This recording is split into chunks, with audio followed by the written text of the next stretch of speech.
what it is. So yeah, we're back at it again.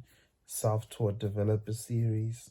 Yeah, I'm just gonna cut to the chase. It's good. It's great. Obviously reaching a point in time of having a lot more confidence and understanding where I'm at and adjusting my patience levels.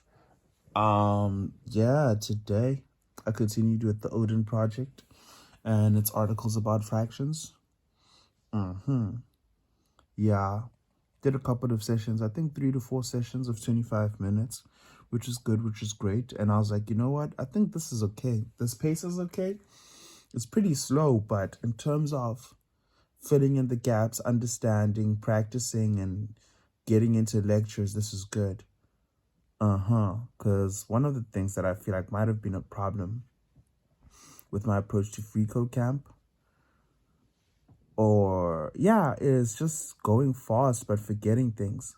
But on the other end, right, free code camp wasn't, let me just say it's good, right? But in terms of getting into the nitty gritty, like the Odin project referred to some content which I really found helpful at javascript.io or .info, pardon me. So I really like that because talked about functions, talked about functions and expression. And I was like, all right, cool. And then it was gonna, keep on moving, then move on to arrow functions. And I was like, this is a good revision. And I think I'm really gonna take this approach, where I blaze through the free code camp exercises, right?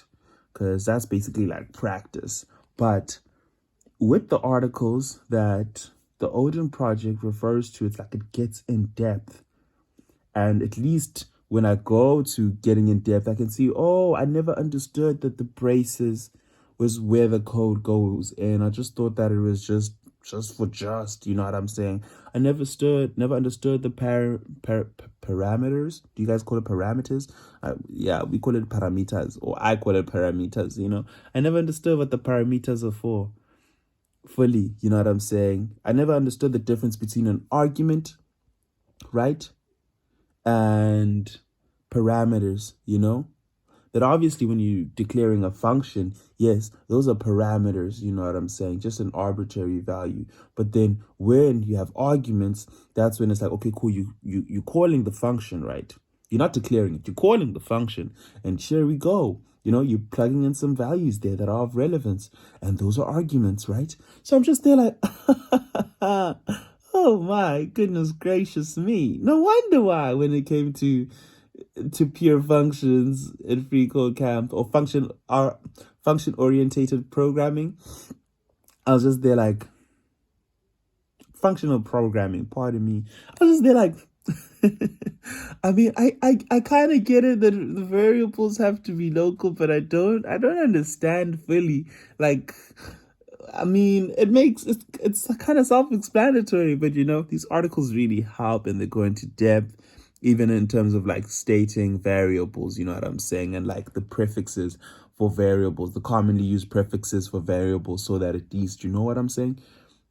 You have an understanding of what it's supposed to do and how the function is supposed to work. And I'm just there like, this is what I memorized. This is what I study. This is what I need the notes for. So when I wake up, I'm going to revise that. So I'm really happy about that. And I'm like, you know what? This is a good pace. Consistency is key here. Obviously, I could never be satisfied in terms of how much I'm doing, but the depthitude of my understanding